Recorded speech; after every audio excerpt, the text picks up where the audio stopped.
let's get more on the local election, shall we? And would you believe that Liberal Democrat leader Sir Davey says that they are setting their sights on beating the Conservatives in the general election? Yes. Davey was in Windsor this morning after the Lib Dems won Windsor and Maidenhead from the Tories. He taunted Rishi Sunak, saying time's up for the Prime Minister. With me now is the former Liberal Democrat leader, Sir Vince Cable. Now, the Lib Dems have gained more than 150 councillors. They've taken control of Windsor and Maidenhead, Stratford-on-Avon, Dacorum in Hertfordshire as well, which is something I was tragically born without, Vince, and 3 councils in Devon. Vince, can you beat the Tories at the general election? Well, we could certainly win quite a lot of seats off them. The idea of an outright victory at the next general election is a bit of a stretch, but, you know, you should be optimistic. I think these results are actually particularly good. It isn't just a question of winning so many councils, so many additional councillors. I mean, there were 2 factors. One is the base that they were starting from was extremely high. 2019, I was the leader at the time. We had the best ever results we'd ever had, and those seats were being fought again. So to make gains on top of that was exceptionally good. And the other point, which hasn't really been commented on, is that we're also doing well in the Labour areas of the north. I mean, the Labour Party expected to win back Hull, which was a city that we've been running. We made gains in Newcastle. And there was a time when the Liberal Democrats ran the big northern cities, and we're making inroads there again as a all-national party, not just a blue wall party. Vince, I've got to ask, do you not just say no to everything? Do people not just elect Liberal Democrats because they are the NIMBY candidates? No, we won't build on that golf course at the back of your house. No, we won't build on the fields near the back of your house. Is it not right that the Liberal Democrats in many areas just got in because they basically blocked planning permission?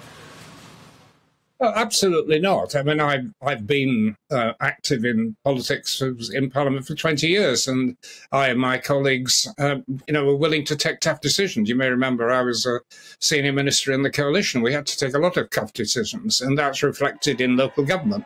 I happen to live in the Richmond borough, which is a kind of Lib Dem one-party state, and they make very difficult decisions, and they give priority to new housing development where they can. And that's the model that most of our councillors adopt. They're the responsible people. They run councils well when they get charge.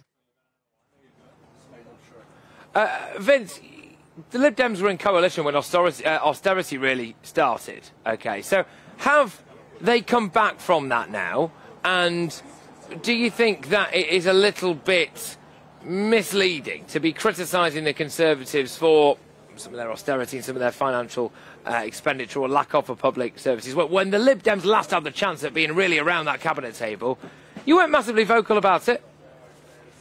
I wouldn't criticise responsible Conservatives who would adopt a sensible approach to the budget. But, I mean, what completely shredded the Conservative Party's reputation was Liz Truss's period in power when they just engaged in fantasy world, you know, Jeremy Corbyn of the right. And that's what really destroyed their reputation. No, I mean, Jeremy Hunt and Rishi Sunak are probably the best they've got. I mean, I don't think they're going to win the next election, but they've probably got the best team to do it. Vince, does anyone really know what the Liberal Democrats' plans are to sort out the NHS or get the trains running and get people in the public sector back to work? Are there any massive plans there, certainly when it comes to save for the NHS? Well, there aren't any magic bullets, but, you know, the kind of things that we were doing when we were in office and had responsibility, and we had very good health ministers, was a very strong emphasis on prevention rather than just pouring money into dealing with the problem when people get sick. We put a very strong emphasis on mental health, which has been allowed to drift. And sort of decentralising decision making. I mean, trying to do everything out of Whitehall is not a good way to run the country. I mean, we've you know, our councils have responsibility for social care, and I think several of them have shown a very good model about how you integrate this well with the health service. All right, and just Vince, one last one with you, if that's okay. Do you think realistically this is curtains for Rishi Sunak now, or is this maybe more the crest of the wave for the opposition parties, and he has a chance of becoming more popular in the general election, all to play for? Well, I agree with your previous speaker. I thought he gave a very good balanced assessment. I think the chances of them winning are about 10%. I wouldn't put it higher than that. But I think one of the significant features of this election result, which hasn't really been dwelt on, is that the lead of Labour over the Conservatives in terms of votes is about 9%. And the calculation the pollsters have made is that Labour need to have a 10% lead to have an overall majority. And these results suggest that we will get a Labour government, but it may not be a majority government. They may have to cooperate with my party and maybe others for stable government. We become a major player again.